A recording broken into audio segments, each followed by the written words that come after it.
Welcome back or welcome to my channel. My name is Diavion Johnson and I'm bringing you a new video. Now this video is going to be focusing on college, specifically some college basics that I feel as though you should be mindful of. So you want to hear what I have to say? Stay tuned and keep on watching. Before we get into the actual meat of this video, let me tell you a little bit about myself. Now, come fall 2019, I will be a college sophomore and I am currently attending University of Houston. The reason why I took time to tell you guys that is just to say that just because I have experienced something here does not mean at your university you experience the same thing. So let's just get into our first point. Number one, college is expensive. Now, I know you didn't click on this video for this girl to tell you what you already know. We know college is expensive. Now, I know that you know college is expensive, but let me put it in some examples that maybe you will understand. Now, I'm going to give you my first example. What about the food that you like to eat? What about Whataburger every day? What about Chick-fil-A every day? What about McDonald's every day? You can't eat that all the time if you want to save money, okay? Now, if you have money to spend, go ahead with your money. I'm not going to tell you what to do with your money, okay? The audience not going to tell anyone what to do, okay? But if you do not have money and your place, your university, your place of schooling has some decent food, then I would recommend you eat that as well. Or if you have someone that can pitch in, like your parent or you work or something like that, and you know that you'll be earning money, then you could of course use that. But if you do not have money to spend, how my college is, if you live on campus, you have to pay for a meal plan. So me living on campus is $3,000. My meal plan is $2,000. So that's $5,000 that I'm spending on a place to live and a meal plan. And if it's a meal plan that I'm not using, that's $2,000 that's just going down the drain, right? Then I have to repay that for a whole nother semester. So that's $4,000 for meal plans alone that I am not using. So utilize that. Now, another example is the college dorm room. Now, you do not have to have a Pinterest or YouTube ready dorm room. How I decorated my dorm room the first year is that I used some old graduation party decorations. I had a theme of a night in Paris. So everything looked cohesive. People were coming in my room and they were like, oh, your side is so cute. Your room is so cute. So they would come in and they'd be like, oh, Diavion, you want to go to Paris? Is that something you want to go? I'm like, no, but I got those decorations. So I'm going to utilize them, right?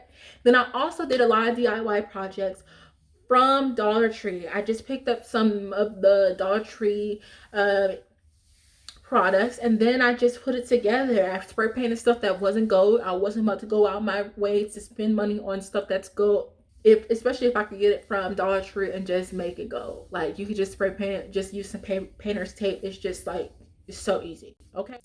Number two, be mindful of your surroundings.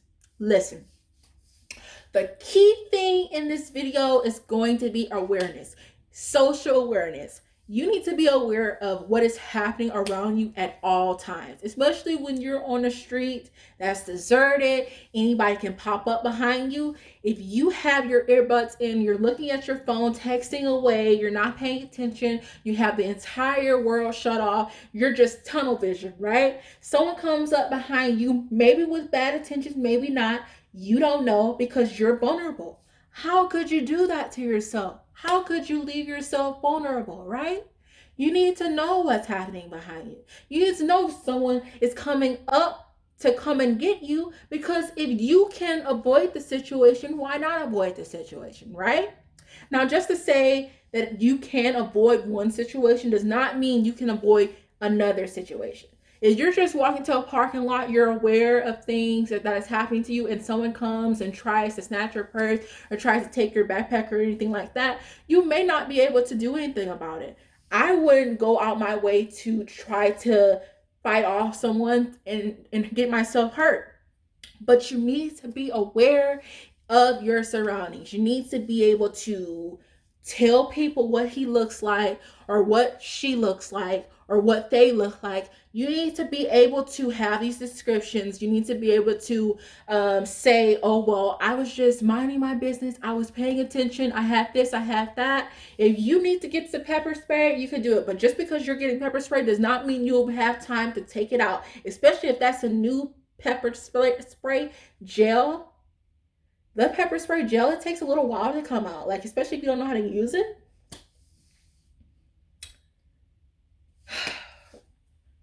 Especially when you know how to use it. You taking it out, he think he about to get sprayed, and nothing come out. That's the worst thing that ever could happen. That's the worst thing that could happen.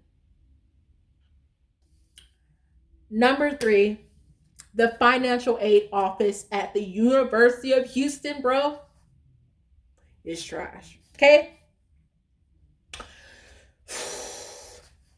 I wish I could show you my anger, my irritation, my frustration through this screen for you to realize that a lot of people's financial aid office, they don't really help you out. Like, I don't understand why you're there. I don't understand. Now, it's not just at the University of Houston. I am aware that a lot of people have financial aid office problems. But then some people may not have financial aid office problems.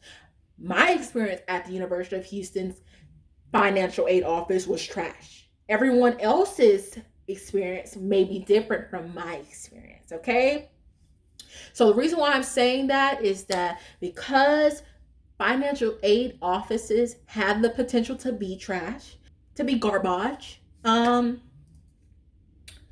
you may want to think about, especially if you're still in your senior year or you're in high school or you're going to college this summer, to think about doing scholarships. I know you know about scholarships. I knew about scholarships, but I wasn't doing them, and then I regretted my first year. My first year wasn't hard on the education level. It was hard on the fact that I had to figure out how I was going to stay in school and pay for college. I had to take out loans that I'm not going to be able to pay back, or I'm trying to make sure I'm able to pay back. So right now I'm just going through the motions, hopefully waiting for something to be a good day, like be a good idea. But then it's like when you apply for all these scholarships and none of them reply to you, you're like, bro, what's the point of me dedicating hours writing these essays if nobody's going to call me back and tell me that De'Arvin, you got this amount in the scholarship? Like, I get it.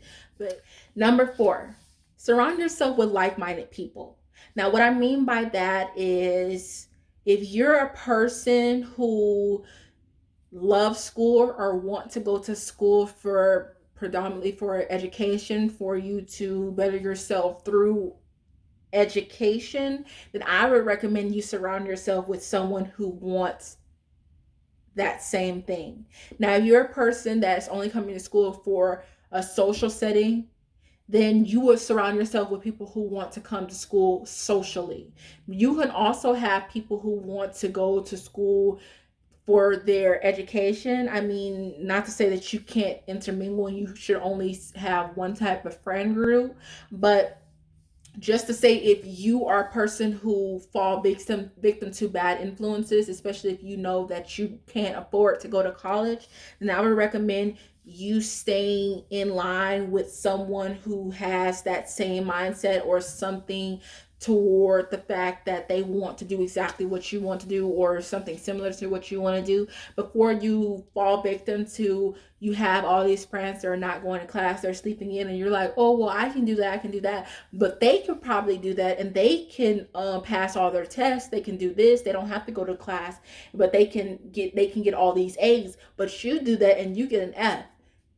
Y'all are not the same person. You have to realize that. You have to realize that if you are not allowing yourself, if you're not going to college and you're not being an individual, but with friends and associates, then you will be subjected to bad influence and you will begin to mimic bad behaviors that may not benefit you in the long run. Number 5, it's going to be kind of similar, kind of different from number 4, and it's have fun, but not at the expense of your studies. Now, going back into what I said for number 4 about the fact that you surround yourself with behavior that you know that you will not benefit from, it will affect you in the long run and will cause you to maybe falter from your original goal when you're going to college. Just because you have this influence does not mean they're responsible for what you do, okay? All their behavior may not be bad behavior. Their behavior may work best for them, but that doesn't mean it works best for you. Now, if you go to a party like late at night and you're doing stuff that you do at parties, right? And you stayed out late, right? And you have a test early in the morning at 8 o'clock, because that's usually how early the test opens at my school. You have a test that starts at 8 o'clock, right? And you get back at 3 o'clock, and you need at least 8 hours to sleep. Just because your friend kept you out all night does not mean it's your friend's fault. It is now your responsibility to make sure that you get up and have enough time to, first of all, brush your teeth, and then put on some clothes, and then go to your test and take the test, right? But keep in mind that just because your friend is able to get up 5 hours or get up 3 hours and drink all night and do all these things like that, does and be chipper in the morning and feel and be cool and nothing affects them, does not mean you have the same tolerance. Does not mean you guys are the same person. We're not all the same, okay? Okay, that wraps up this video. I hope you guys like everything that I had to talk about. I will of course get better and not stumble on myself too much after a while, after I do a little bit more videos and get more comfortable on camera. But if you like my personality, you liked what you saw or what you heard, then come back first of all and look at the next videos that I have to do in the future. Look at my old videos, which I've done try on hauls, and don't forget to like, comment, and subscribe. Thank you.